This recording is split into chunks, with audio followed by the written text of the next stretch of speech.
Assalamu alaikum, everyone. Thank you very much for joining today. We are very fortunate to have Dr. Shadaab Rahemtulla, who will be talking to us about Islam and liberation theology. Before we start the main talk, we'd like to begin with the recitation of Quran.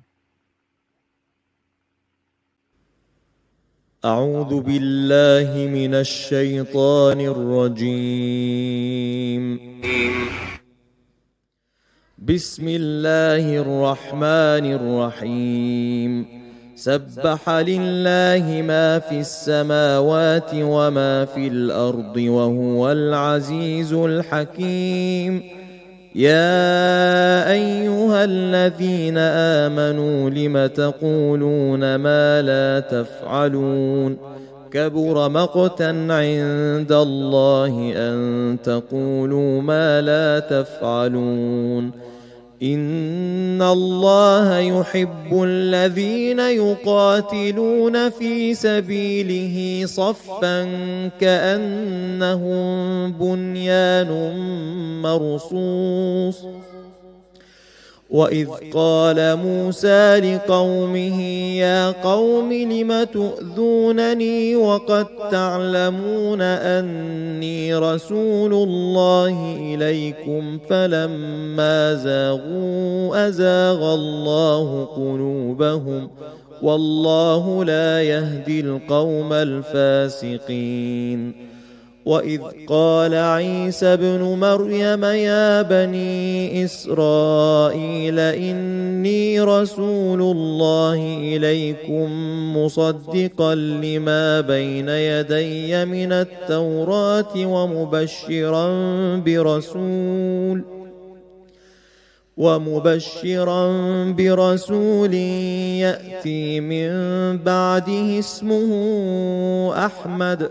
فلما جاءهم بالبينات قالوا هذا سحر مبين. ومن أظلم ممن افترى على الله الكذب وهو يدعى إلى الإسلام والله لا يهدي القوم الظالمين.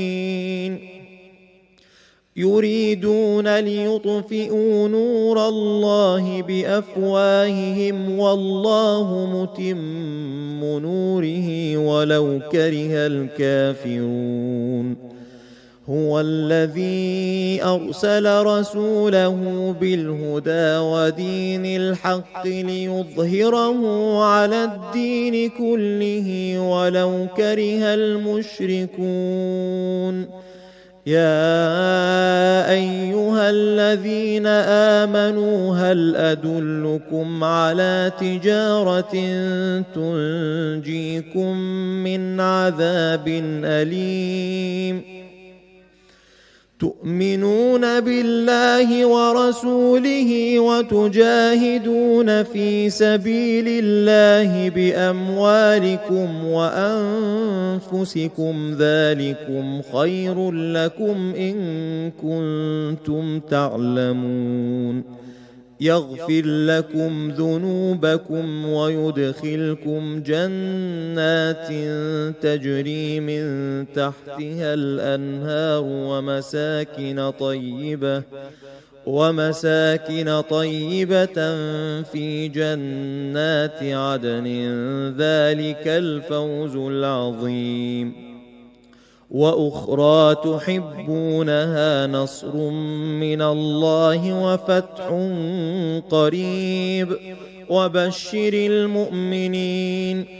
يا أيها الذين آمنوا كونوا أنصار الله كما قال عيسى ابن مريم للحواريين من أنصاري إلى الله قال الحواريون نحن أنصار الله. فآمنت طائفة من بني إسرائيل وكفرت طائفة فأيدنا الذين آمنوا على عدوهم فأصبحوا ظاهرين. صدق الله العلي العظيم. Thank you very much for that beautiful recitation. We are now very fortunate to have Dr. Shadaab Rahemtulla, who will be speaking to us on the topic of on the topic of on the topic of Islam and liberation theology. Firstly, a little bit about Dr. Rahemtulla. He trained in Islamic thought at the University of Oxford and is a lecturer in Islam and Christian-Muslim relations at the School of Divinity, University of Edinburgh. He's also the program director of the newly launched Master in Islam and Christian-Muslim relations. His primary interest lies in the relationship between religion, power, and resistance, exploring how religious texts can be interpreted or reinterpreted to challenge various structures of social domination, including poverty, patriarchy, racism, and imperialism. His book, Qur'an of the Oppressed, Liberation Theology and Gender Justice in Islam, is a global comparative analysis of how contemporary Muslim theologians have sought to expound the Qur'an as a liberating scripture, speaking to their own lived realities of marginalization. And alongside liberation theology, Shadaab has also written on Islamo-Christian relations, religious pluralism, and the Muslim Friday prayer. Before joining the University of Edinburgh, he was an assistant professor at the University of Jordan's School of International Studies in Amman, where he taught for 6 years. So without further ado, I'd like to welcome Dr. Shadaab to speak. Welcome. All right. Well, أعوذ بالله من الشيطان الرجيم بسم الله الرحمن الرحيم السلام عليكم جميعا ورحمة الله وبركاته. Let me begin by thanking all of you for taking the time to attend this talk, and to thank Miqdad for inviting me to speak at this institution. Miqdad approached me at the beginning of last year, and I was supposed to come down to Methil last April to give a talk. And unfortunately, for obvious reasons, that didn't work out. But I'm really happy that we can have this as an alternative arrangement. So thank you to Miqdad, and thank you to all of you for being here. I also want to say on a personal note that it's a real honor for me to be speaking at Methil. I grew up in Vancouver, Canada, but I was born in Hillingdon and I lived in Hayes, and we moved to Canada when I was 8. And during my UK years, my father and my uncles and my late cousin were very active in attending and participating at Methil. And I only heard positive things about Methil, especially in terms of how it is such an open space for discussion about Islam and Islamic thought. So on a personal note, it's a real honor to be here. In this lecture, I'm going to talk about Islam and liberation theology. And I'm going to engage this topic by exploring a case study. Specifically, I'm going to focus on the South African Islamic scholar Farid Ishaq. And for those of you who don't know, Ishaq is a pioneering figure in the field of Islamic liberation theology. Now, in this lecture, my interest is in how Ishaq approaches the Qur'an, how he interprets the text. And through this example, I want to unpack 2 themes that are central to the interpretive method of liberation theology. A, the social context of the interpreter, and B, the role of praxis. Before I start discussing the role of social context within Ishaq's discourse, let me first give a quick definition of the word hermeneutics and provide some historical background on Ishaq. The word hermeneutics is a pretty fancy academic term and has all sorts of definitions. But in this lecture, I'll define hermeneutics as simply being the way in which a text is read. The way in which a text is read. The way in which a text is interpreted. So in this lecture, I'm using the words reading and interpretation interchangeably. Now for some biography. You can't understand Ishaq without first understanding where he's coming from. South African apartheid is the critical context of this mufassir, this interpreter. Ishaq was born in Cape Town in the 1950s, and he experienced the racism of apartheid at a very early age. I'm sure many of you already know this, but just in case, apartheid is an Afrikaner word that literally means separateness. In a nutshell, apartheid was a state-enforced system of racial segregation which elevated the rights of the white minority while dispossessing the non-white majority. And this racial hierarchy was enshrined in the law, in the legal system. For example, a number of Group Areas Acts were passed that restricted the most developed regions to white South Africans, the Afrikaners, while pushing non-white South Africans into the poorest and most deprived areas. As a result of the Group Areas Act of 1961, Isaac was forced to move with his family from their home, which was in an area that had been rendered quote-unquote white by the regime, to the ghettos of the Cape Flats. Isaac was 5 years old at the time. He gives a very touching account of his experience growing up in poverty. Quote, "Long periods passed during which we had no shoes, and I recall running across frost-covered fields to school so that the frost could not really bite into my feet." End quote. At the age of 17, Isaac won a scholarship to undertake Islamic studies in Pakistan. He completed 8 years of traditional training, specializing in ulum al-Qur'an, the sciences of the Qur'an, and he returned to South Africa in the early 1980s. In addition to his work as an alim, a religious scholar, Isaac played a leading role in the struggle against apartheid.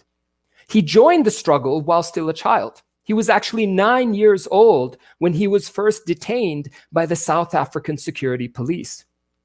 And on his return from Pakistan, where he did his Islamic studies, Isaac and several friends formed the anti-apartheid organization, the Call of Islam.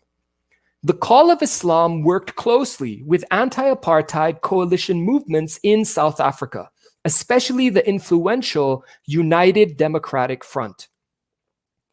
After the fall of the apartheid regime in 1994, Isaac traveled to Europe and earned a PhD in Quranic studies at the University of Birmingham. He has since taught at universities across the world, including Union Theological Seminary in New York City and Harvard University in Boston. In 2009, Isaac returned to South Africa, where he was appointed as professor in the study of Islam at the University of Johannesburg. And he has been at the University of Johannesburg ever since. Context is the fundamental starting point of Isaac's interpretation. Now, this word context has become quite popular in modern Islamic thought. I hear it all the time. But it's important to note that when the word context is used, it's usually used in a very distinctive way. It means something very specific. Understanding the Qur'an through the life and works of Prophet Muhammad sallallahu alaihi wa alihi wasallam. Context refers to ancient Arabia, to 7th century Mecca and Medina. Context refers to the very first Muslims living under the guidance, the direct guidance of the Prophet. What is the context of these verses? No, brother, you're reading these verses out of context. You need to understand the historic context of the verses. In other words, when the word context is used, it's usually through the framework of historical criticism, a form of interpretation which seeks to understand the ancient text by examining the ancient context in which it was revealed. That is to say, the immediate social, cultural, political, economic, and gendered context of revelation. Now, the very first thing that I noticed when reading Isaac was his overwhelming emphasis on the here and now, not the classical context, but the contemporary context of the reader. According to Isaac, the Qur'an speaks. Notice my usage of the present tense. The Qur'an speaks to all of humankind directly, transcending time and transcending place. In other words, Isaac's hermeneutic, as a hermeneutic of liberation, is not a hermeneutic of the past. It's a hermeneutic of the present. It's a pressing hermeneutic of the now. What is the Qur'an saying to me?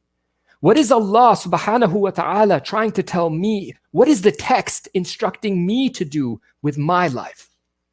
Now, this doesn't mean that the classical context is not important. It's extremely important, and there's a lot that we can learn from it. But what it means is that the ancient world cannot mediate the relationship between the believers and their creator.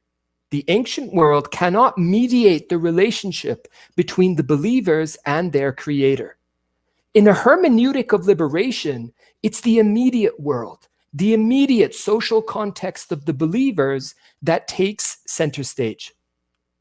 If you recall, I quoted a very touching passage by Isaac in the beginning of the lecture, in which he reflects on life as a colored person growing up under apartheid.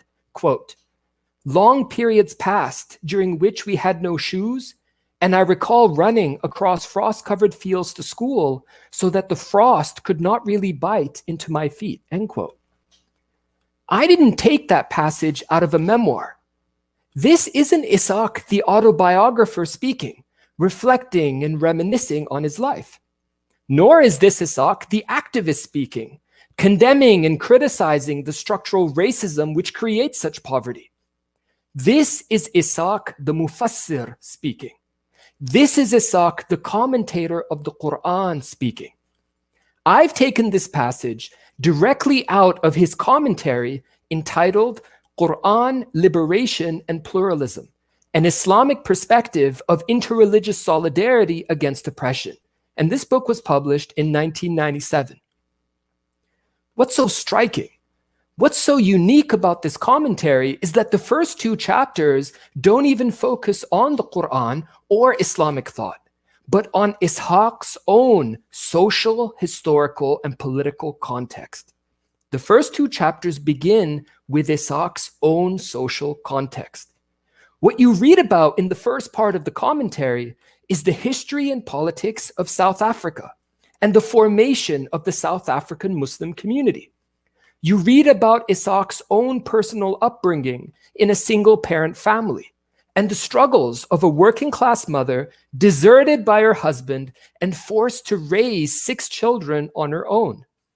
You read about Ishaq's relationship with his Christian neighbors, his formative experiences in Pakistan as an Islamic studies student, and most importantly, his struggles in South Africa as a colored person living in a racist society. So it's all this. It's all this context that constitutes the point of departure for the rest of the commentary. In other words, in the very organization, in the very layout of Ishaq's commentary, the Qur'an comes later. Life comes first. Life comes first. It is contemporary human life that becomes the starting point for understanding the Qur'an.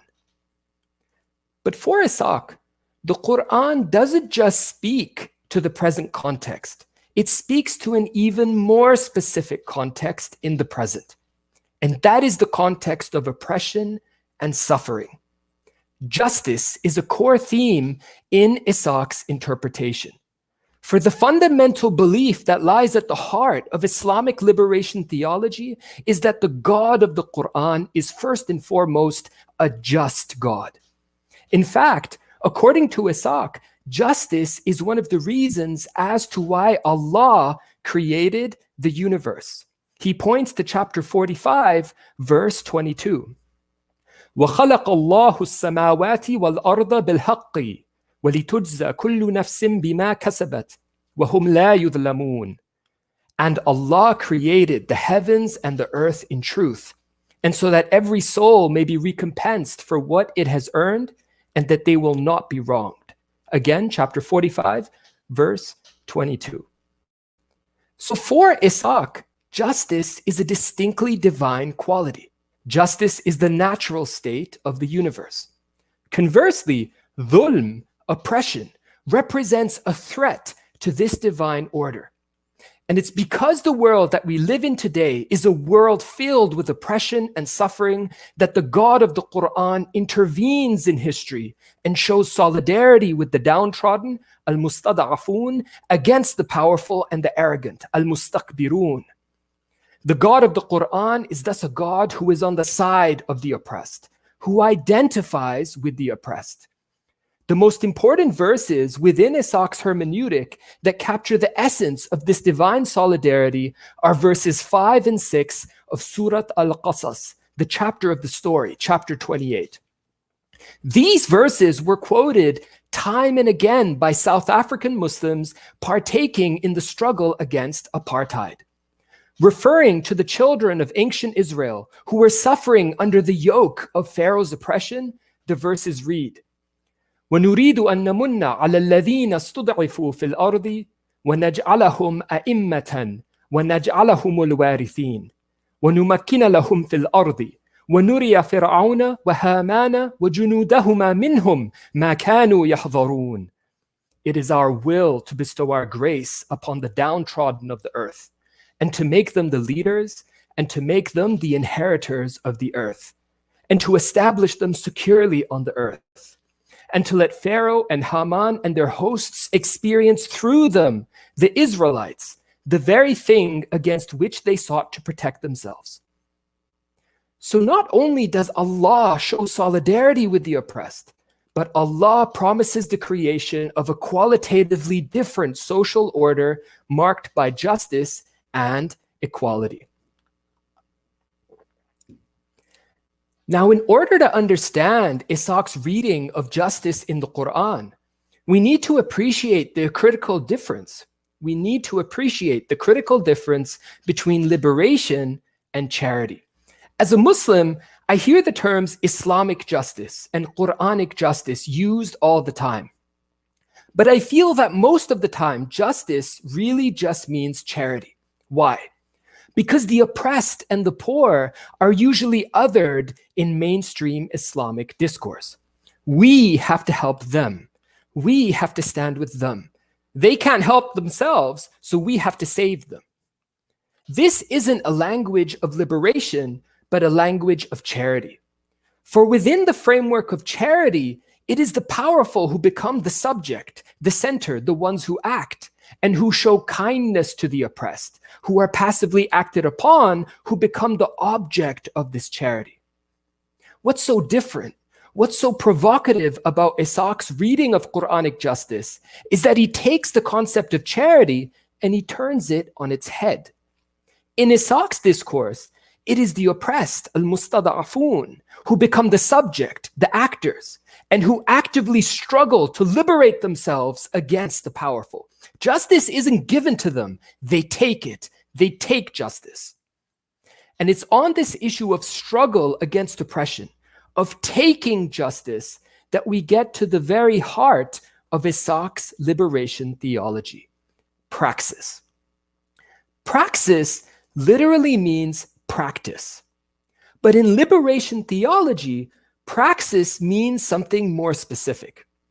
In liberation theology, praxis is the idea that the struggle against oppression should be the framework in which religious reflection and interpretation takes place. The struggle against oppression should be the framework in which religious reflection and scriptural interpretation takes place. You see, Isaaq doesn't interpret the Qur'an as a detached observer, as someone from a distance, but rather as someone who is near, who is engaged, who is immersed in struggle with the oppressed, and his interpretation of the text emerges in the midst of this struggle. In other words, within a framework of praxis, there's a constant to and fro between the text and life. A circular movement that goes something like this: social struggle, followed by scriptural interpretation and reflection, followed by further social struggle. That's a mouthful, let me say that again. It is a circular interpretive movement that goes like this: social struggle, followed by scriptural interpretation and reflection, followed by further social struggle, and so the cycle continues. Now, at one level, this circular aspect of interpretation, action, reflection, action, is an inevitable part of any reading of the Qur'an. It's an inevitable part of simply having the text in one's life. I mean, no believing Muslim reads the Qur'an once at one go and then spends the rest of her life putting its teachings into practice, never to pick up the text again. No, the Qur'an is always there. It's a companion. Muslims walk with the Qur'an, constantly going back and forth, to and fro between their lives on the one hand and the text on the other. So on one level, this hermeneutical circle is inevitable. But on another level, what Ishaq is trying to say is that the lived experience of struggling against oppression gives a special insight, a certain hidayah, a certain guidance that one would otherwise not have. As the Qur'an itself states, وَالَّذِينَ جَاهَدُوا فِينَا لَنَهْدِيَنَّهُمْ سُبُلَنَا وَإِنَّ اللَّهَ لَمَعَ الْمُحْسِنِينَ. As for those who strive for us, we will surely guide them to our ways. Indeed, Allah is with the doers of righteousness. Chapter 29, verse 69. There are two themes that stand out in this verse. Firstly, it is action that produces critical insight into God's will. The Qur'an doesn't say, as for those who believe in us, or as for those who submit to us. Rather, the Qur'an says, as for those who strive for us. وَالَّذِينَ جَاهَدُوا فِينَا. So belief isn't enough for receiving guidance. In order to receive guidance, the believers need to act. They have to become doers of righteousness, al-muhsinin.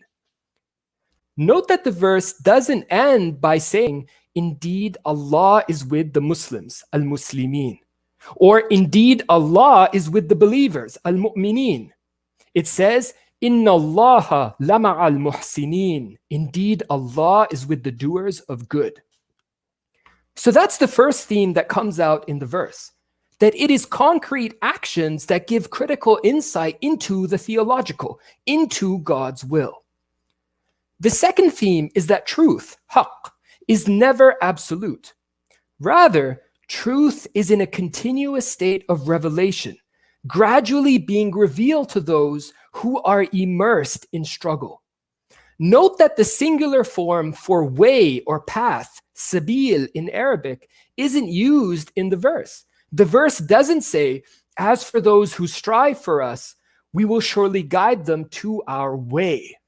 Rather, it is the plural form that is used, subul, multiple paths, multiple ways. As for those who strive for us, we will surely guide them to our ways. لَنَهْدِيَنَّهُمْ سُبُلَنَا. So those who partake in praxis, those who partake in theological reflection based on action, are constantly being enriched, being shown new paths and new meanings by the text. Through praxis, the text keeps speaking to them in new ways. And in turn, these new meanings feed back and reshape the struggle. I want to end with an analogy just to make this whole idea of praxis clearer. Liberation theology isn't about me as a Muslim intellectual and scholar of Islamic thought. Liberation theology isn't about me sitting in a comfortable armchair in my office, studying the Qur'an, and quote unquote, reading justice in the text. Oh, look, this verse says this. But these verses say something very different. What does this commentator have to say? Do the other commentators agree? So I ask all these very academic questions. I do all this empirical research. And once I've completed all the research, once I've collected and collated all the evidence, I then start writing my own tafsir, my own commentary. This isn't how liberation theology works. Imagine a bunch of Quranic interpreters sitting in a room, each representing a different school of thought. So one interpreter might be working on mystical, Sufi readings of the Qur'an. Another might be working on scientific readings of the Qur'an, or what we would call tafsir ilmi. What does the Qur'an have to say about evolution or the formation of the fetus and so forth? So imagine this room with all these different interpreters in it. The Muslim liberation theologian isn't entering the room and simply saying to the other scholars, look, here's another theme that we should look at. We've ignored this theme, and we should spend more time reflecting on it when interpreting the text. And that is the theme of justice, the theme of oppression. The liberation theologian isn't simply saying that. He's saying that, but he's saying more than that. Liberation theology, in liberation theology, the critique is not just about the content of knowledge. The critique is not just about the content of knowledge. It's about form. It's about method. It's about how we produce knowledge in the first place.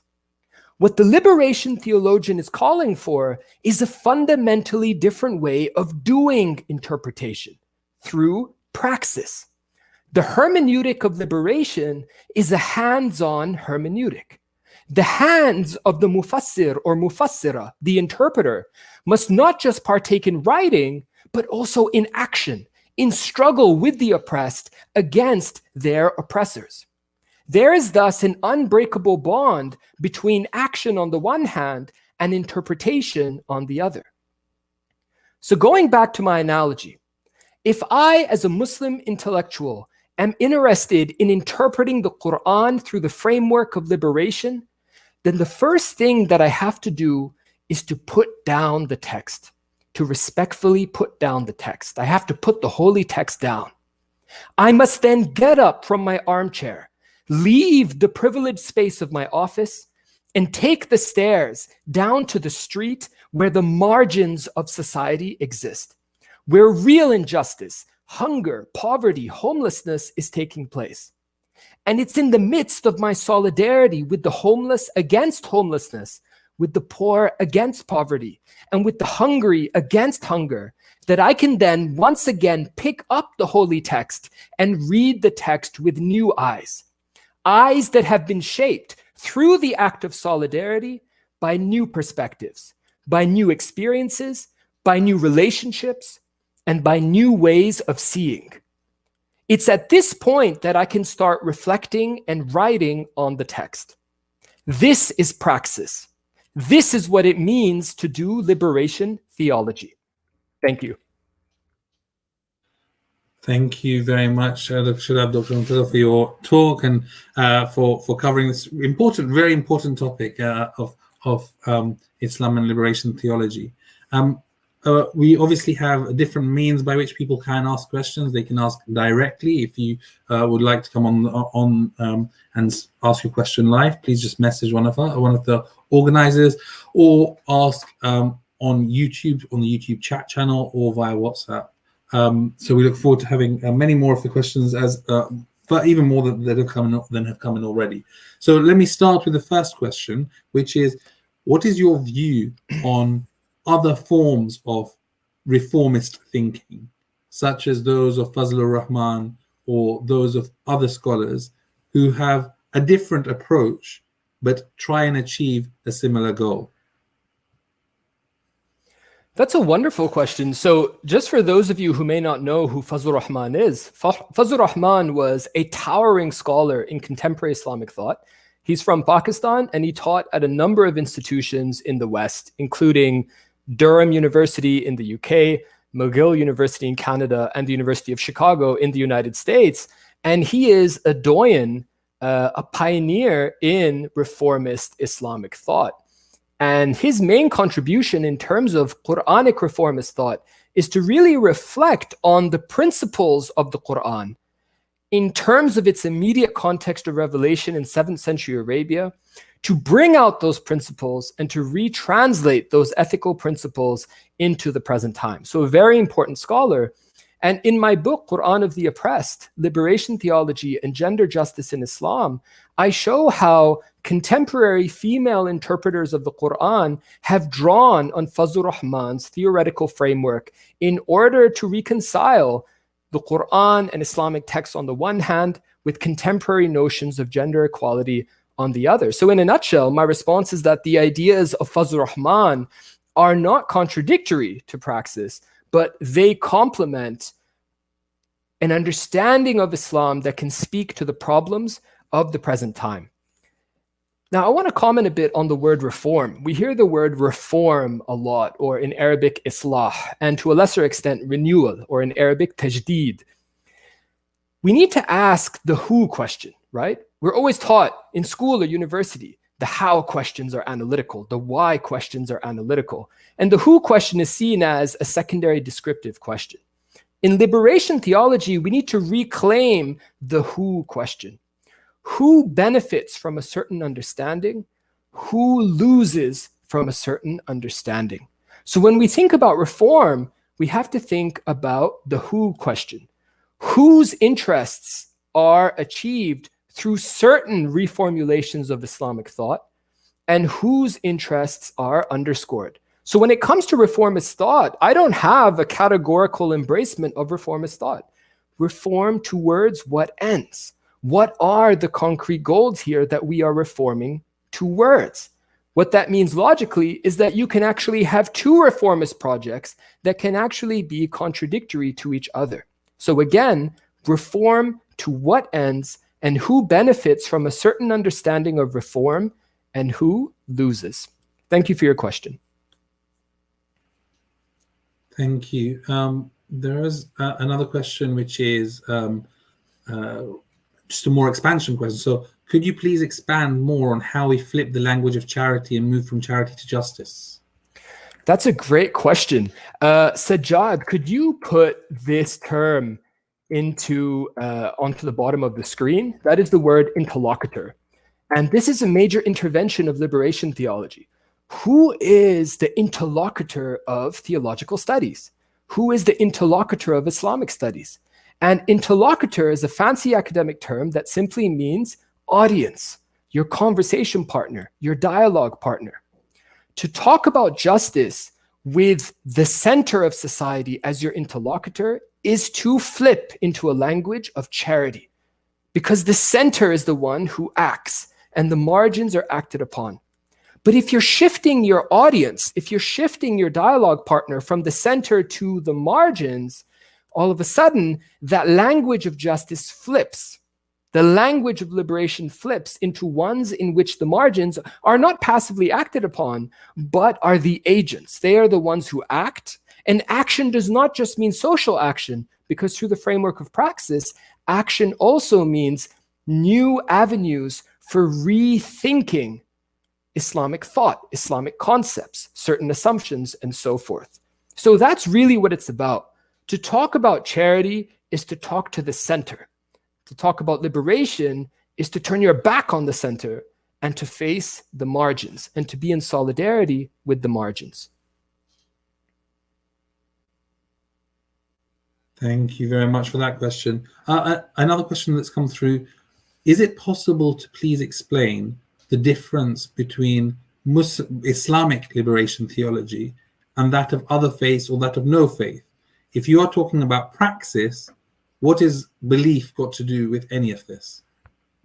That's a great question. So belief is really fundamental, because what lies at the core, what is the engine that drives your social resistance, is this belief in a certain type of deity. And that is the deity who is just. And that means that that deity will not be neutral in context of injustice. That deity will stand on the side of the oppressed against their oppressors. So that belief in social justice is really fundamental. And for many modern Islamic thinkers who are thinking about social justice and liberation, it is that theology, the belief in Allah as a just creator, that then shapes how they interpret everything else. Now, in terms of Islamic liberation theology and Christian liberation theology, there are some differences. So, for example, in Christian liberation theology, the center is not the Bible. The center is Jesus Christ, because the Bible is understood as human reflection on the lives and deaths of the Hebrew prophets and the life and death of Jesus. So the Bible is not at the center of Christian liberation theology because it is not at the center of Christianity. It is Jesus who is at the center. Because Prophet Muhammad sallallahu alaihi wasallam is seen as a human messenger, however guided, right? However guided, however respected, is seen as a human being, it is the Qur'an that is seen as the center of Islamic liberation theology. And that is because the Qur'an is seen as being the actual word of God, Kalam Allah. So that's a methodological difference between the two. In terms of dealing with those who have no faith, where you come together is that shared practice, right? That's where you come together. And then you go in different directions when it comes to your beliefs, because I view non-belief as a particular form of belief. And this is something that really shaped Farid Ishaq. He's engaged in social struggle in South Africa. And he's seeing, look, there are Muslims who are part of the struggle, like the call of Islam, but there are also Muslims who are scared of speaking truth to power.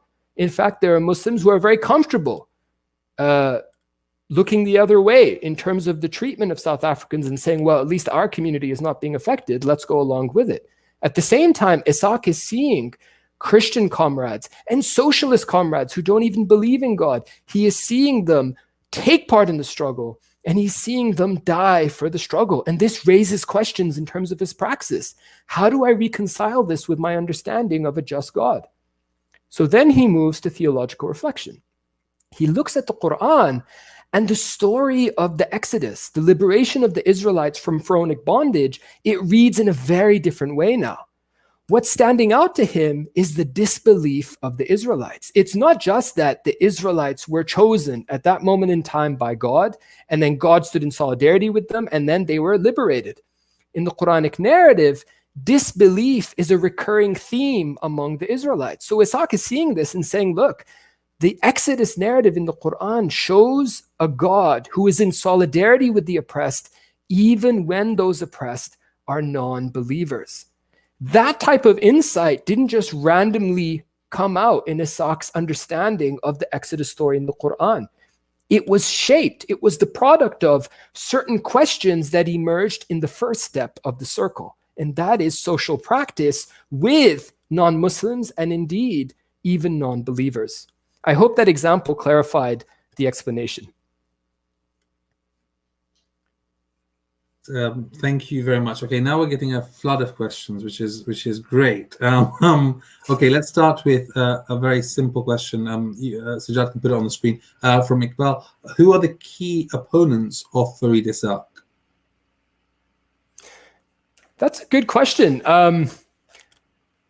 I'm not sure about specific names in terms of opposing Farid Ishaq, but what I can talk about are certain criticisms.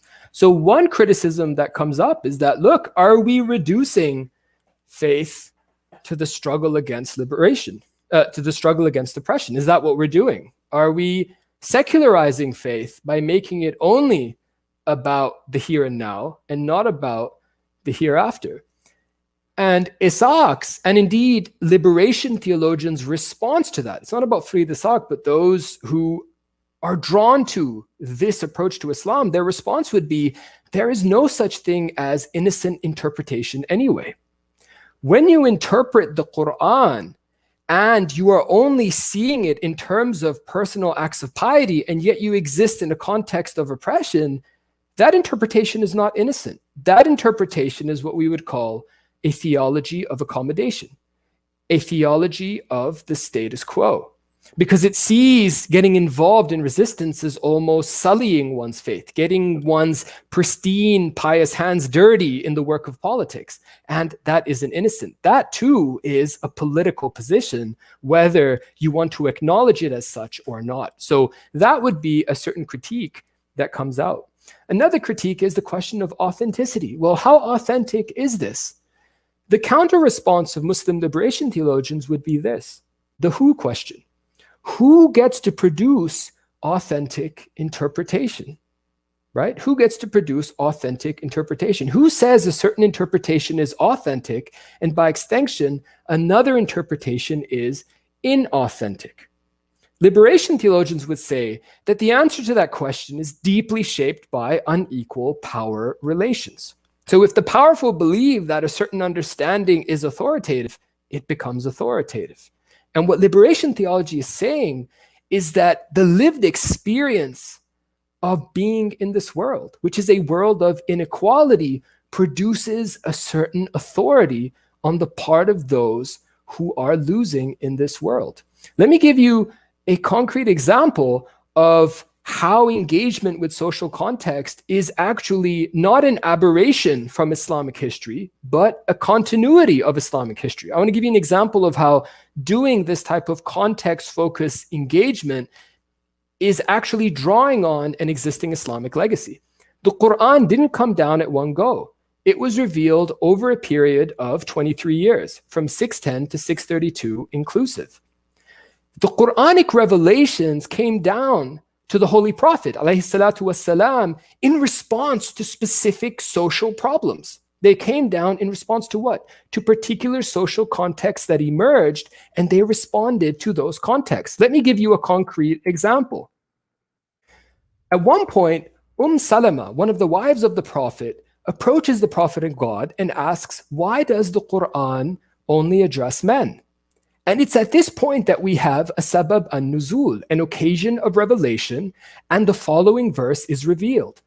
إن المسلمين والمسلمات والمؤمنين والمؤمنات والقانتين والقانتات والصادقين والصادقات والصابرين والصابرات والخاشعين والخاشعات والمتصدقين والمتصدقات والصائمين والصائمات والحافظين فروجهم والحافظات والذاكرين الله كثيرا والذاكرات أعد الله لهم مغفرة وأجرا عظيما. Surely for Muslim men and women, believing men and women, devout men and women, truthful men and women, patient men and women, humble men and women, charitable men and women, fasting men and women, men and women who guard their chastity, and men and women who remember Allah often. For all of them, Allah has prepared forgiveness and a great reward. Surah Al-Ahzab, the chapter of the Confederates, chapter 33, verse 35. All right, what's happening there? Human beings are reflecting on their existing context. They're raising questions, and Allah does not look the other direction. Allah responds to that. Now, of course, as Muslims, we believe that the Quran has been revealed. The Holy Prophet is Khatam an-Nabiyyin, the seal of the prophets. We're not talking about further revelation in a literal sense, but what we're saying, what liberation theologians are saying, is that when we reflect on the Quran in the light of our social context, and our social context challenges us to raise new questions, we can have new understanding of the Quran produced, and that is how the first Muslims, just like Salama, approached the Quran in the first place. Thank you very much for that. Another question. There has been a debate in Christianity about liberation theology being a Marxist corruption of the religion, for example, by Cardinal Ratzinger. Is there a similar tension amongst Muslims? That's a really good question. While there have certainly been critiques of liberation theology, right? So I talked about a critique of authenticity, a critique of reducing the totality of religion to social issues, right? These are critiques, and of course, these critiques also simplify the object of the critique, right? They simplify liberation theology in making these critiques. While we have critiques of liberation theology, we don't have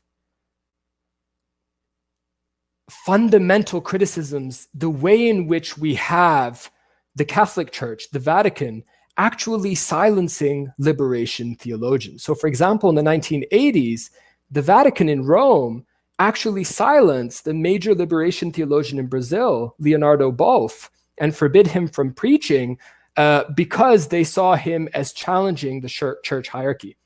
I think the reason that we don't have such a challenge among the center in Islamic thought is because we just don't have the same intensity of hierarchy, the same formalization of hierarchy in Islamic culture as we do in the setup of Christian authority. All right, so that's one thing. On the other hand, it's also because of our history as Muslims. our modern history, our history over the past 300 to 400 years has been one of occupation. We have been occupied by European powers. So in many ways, the question of justice has been more central to modern Islamic thought than it has been in modern Christian thought. And I think that has actually made many Muslims very open-minded to liberation theology. I've spoken about liberation theology in many different geographic contexts, including in Jordan, where I taught for 6 years. And not once has someone really challenged me on liberation theology. And I think that's because of that collective modern history of being occupied, and as a result, actually having questions of social justice and resistance being at the forefront of the community, the Muslim community. Thank you very much. We now have a question of someone who's finally willing to come live. Most of the people only wanted to have their questions read out. So, Ali? Assalamu alaikum. Thank you very much for an interesting lecture.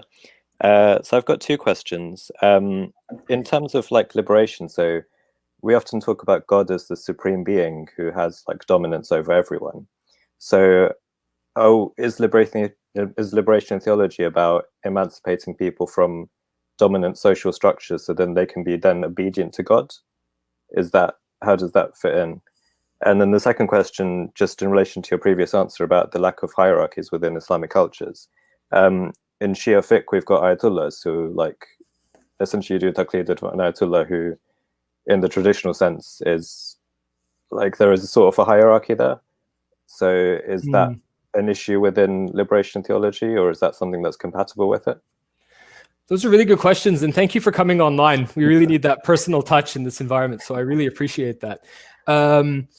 In terms of dominance, the idea is not to dismantle structures of social domination in order to produce new structures of social domination, right? I mean, fundamental to a genuine Islam, a genuine submission to faith, is to do it willingly, right? So we need to create an atmosphere where everyone's full human dignity is respected, and that includes their intellectual human dignity, and where people can make their own decisions, where we lay out different forms of evidence and information, and people organically make their own decisions. And I think creating that type of culture is really important. أفلا يتدبرون القرآن أم على قلوب أقفالها? Do they not reflect upon the Quran, or are there locks on their hearts? I hear this verse being recited all the time. It's not some cosmetic verse. There is a pedagogy to it, right? And so I think what's really critical is to undermine and to dismantle structures of social domination to produce qualitatively different structures, not the same structures by a different name, right? Not the same rows by a different name. In terms of the question of hierarchy, that's absolutely true. And that's a really good point.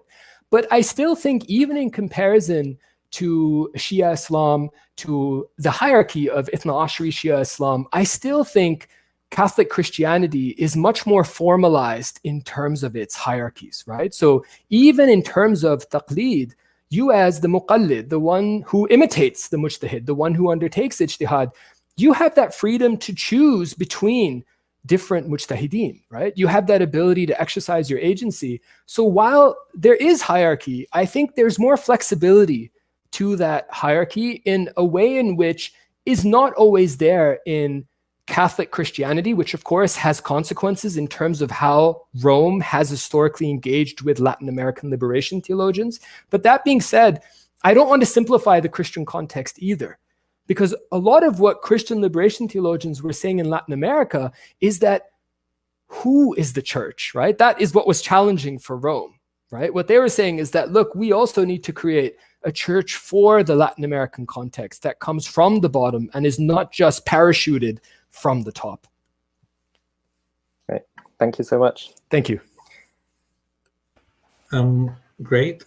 So the next question is from Mega Superfly 01. From YouTube. What contemporary person exemplifies Islamic liberation on Quranic principles, if there is such a person? That's a wonderful question. And I would say what contemporary persons, because I think there are many people who exemplify Islamic liberation based on Quranic principles. For me, the person who has deeply shaped my life is Malcolm X. When I think of a role model of what a Muslim is, I think of Malcolm X. And in my book, Qur'an of the Oppressed, Liberation, Theology, and Gender Justice in Islam, the dedication is to Marhum Malcolm X, in loving memory of Malcolm X.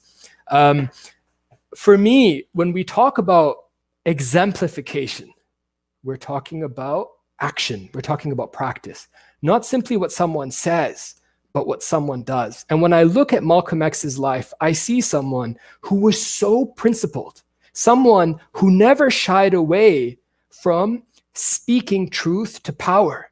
Maybe Malcolm X, I don't know, maybe he never read about the story of Imam Hussein, about Ashura, about the Battle of Karbala. But when I look at him, I'm like, that is an Imam Hussein of our time, right? And so I think that when we think about what it means to exemplify liberation and Quranic principles, it's not about talk, it's about action. And to be frank with you, I have seen that action in people who aren't even Muslim. So one person who comes to mind from a non-Muslim context is Dorothy Day. Dorothy Day was a convert to Christianity in the 1930s and 1940s, and she set up a very influential movement called the Catholic Workers' Movement. And this movement basically tried to bring the gospel from the sky and to bring it down to the ground and to engage the social context of her time, which was one of the Great Depression in the United States and focusing on creating soup kitchens, right? When I read about her story, I can't disattach that from my sitting in a majlis and hearing the story of Imam Hussein. She may not have even known who Imam Hussein was, but in her practice, I see the Imam's footsteps, right? So I think that there are actually many people who exemplify it. And exemplification is never neat, by the way. It's never perfect. Being a human being is about making mistakes, reflecting on those mistakes, and then addressing and improving one situation, right? So I think that we can't think of perfection. I think if we start thinking of perfection, we foreclose our ability to imagine new worlds. We have to accept life in all of its messiness and complexity. Perfect. We've got 4 more questions. I'm not going to take any more. Those are the last 4, and I think that's probably too long. I'm sorry for keeping you so long, but these are the last 4 questions, if that's okay. Let's start with Jamil, who's going to ask live. Assalamu alaikum. Wa alaikum salam. Nice to see you. And I was obviously listening to this liberational theology. You said that is to close the Quran and go out there, see what's happening in the world, and experience that, or try and solve problems out, and then come back and use the Quran and benefit from it. I think this is what I understood. That was the last thing you said as you were talking. Now, if that is what liberational theology is and what you're talking about, then what is it that you, as a person, have done that? What have you achieved? And what do you think we should be doing as well? Okay, thank you for your question. So again, you know, when I gave the example of Salama, right? Here we actually see that reflection on one's context, right? When Salama approaches the Holy Prophet, sallallahu alaihi wasallam, and asks him a question about the nature of Quranic revelation, and then revelation comes down. That verse I spoke about in Surah Al-Ahzab, right? That shows that these are not different categories that are separated from each other, right? Reflecting on social context, reflecting on the holy text. They're not separate things. The Qur'an itself says that we need to reflect on the ayat of not just the text, because ayah can mean verse, but ayah also means signs, right? The ayat of this world. And so that's what I'm trying to emphasize. I'm not trying to say that there's a very strict divide here, right? Social struggle, reflection, social struggle. What I'm trying to say is that there's a circle here, right? Social action, reflection, but then returning to social struggle. Yeah, but I'm asking you, what is it that you have done? And what is it we should do the way you understand it? Am I understanding it wrong? No, I want you to think about... Are you just giving us theories, or are you actually practice as well? What is it? What I want you to do is to figure out those answers on your own. I think this is a big problem in discussions of Islam. You want concrete answers, but the Quran wants you to raise concrete questions. You see what I'm saying? No, I'm You saying, need what to is figure your out- experience from it? That's what I'm asking you. What is it that you've done? If you're going and talking things, what is it you've done? How you're going to achieve, and what we should achieve.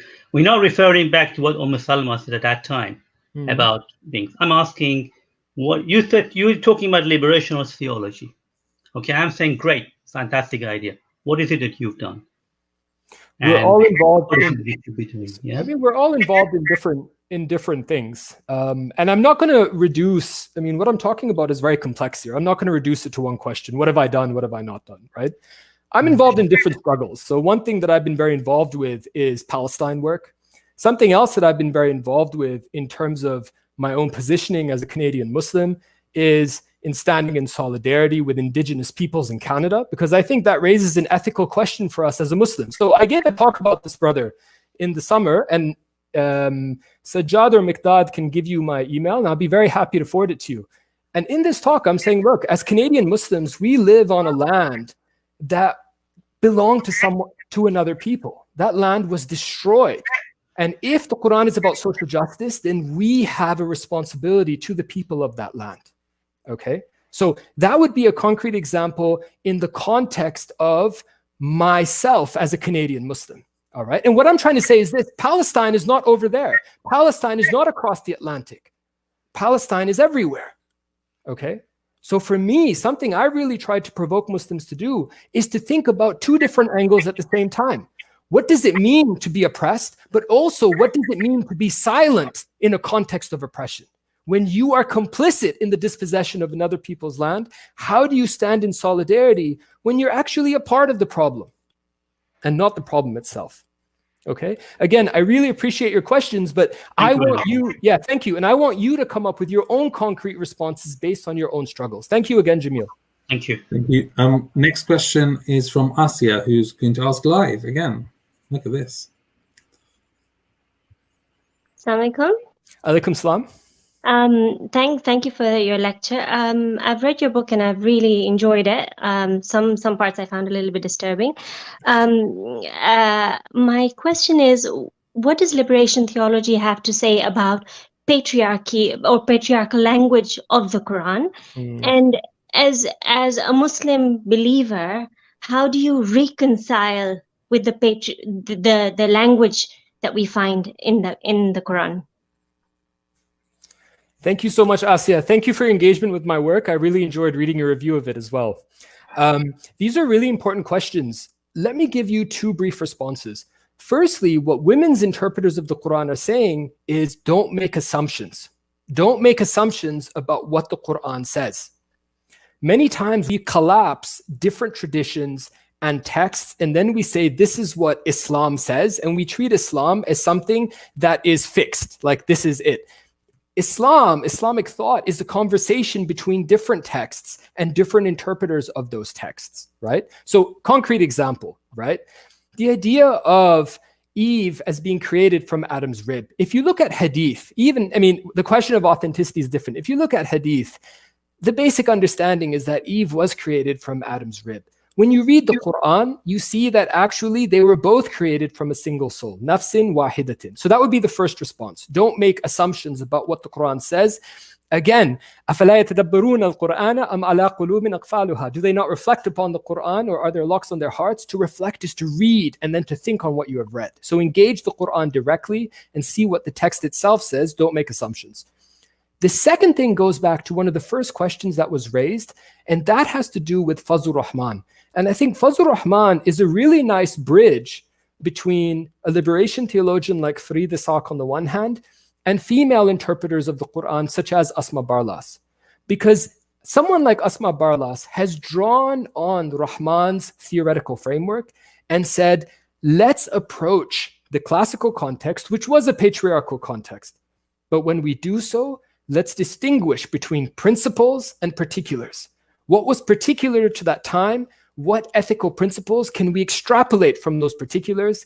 And let us emulate, taqlid, let us emulate the principles, not the particulars. And I think that's been very important in terms of challenging patriarchy in modern Muslim contexts. I hope that was helpful. Perhaps that was too vague. It was. I'll have to think about it before I come back to you. Okay. Thank you. Let me give you a concrete example because it's a really important question, all right? A method that women's interpreters have focused on is the importance of tafsir al-Qur'an bil-Qur'an, understanding the Qur'an through the Qur'an itself, okay?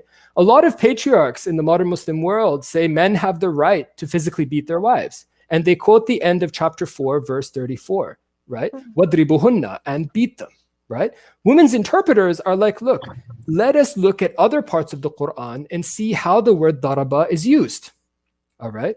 And when they look at other parts of the Qur'an, they see that a verb like daraba is used in different ways. أَلَمْ تَرَ كَيْفَ ضَرَبَ اللَّهُ مَثَلًا. Don't you see how God strikes an example? And then the verse goes on to talk about how a good word, kalima tayyiba, produces a good tree, and a bad word, kalima khabitha, produces a bad tree. What's the point? It's symbolic, right? It's symbolic. If we look at how the Quran uses the word daraba, it's used in different ways. And yet when we understand wadribuhunna, beat them, we understand it in only one way. And so challenging patriarchy is about saying, I'm not challenging it as me, Shadaab, or you as Asiya. I'm challenging it in terms of what the Quran itself is saying. And I'm showing the fluidity of the meaning in the Quran itself. Okay. Yeah? All right, cool. That's helpful. Thank you. Okay, thank you. Thank you, Asiya. We do have to, I'm going to just cut it to the one final question, just because we do need to wrap up. And sorry for those who are not able to ask their question. The final question is bringing it back to Shiism. Have you seen the idea of liberation theology being discussed within the houses of Qom or Najaf or across the globe, or in the universities of Tehran or elsewhere in the Shia world? And what is your view of the people like Ayatollah Thana'i, who passed away recently, and his approach on justice, which again is different to the way that you have laid out? That's a good question. Following in the footsteps of Imam Ali alayhi salam, I don't shy away from saying I don't know if I don't know. I don't know enough about the Hawza context to answer that question, so I'm not going to offer an answer because that wouldn't be informed. But what I can say is that in the history of Shiism, we have various examples of liberation theology. And I think a great example is Ali Shariati. Ali Shariati distinguishes between different interpretations of not simply Islam, and Islam of the center, and Islam of the margins, but also of Shiism itself. He talks about black Shiism, which for him is a Safavi Shiism, a Shiism of the center, an establishment of, and here he talks about the Safavid Empire from around 1502 to 1722. That is a theology of accommodation in the name of Shiism.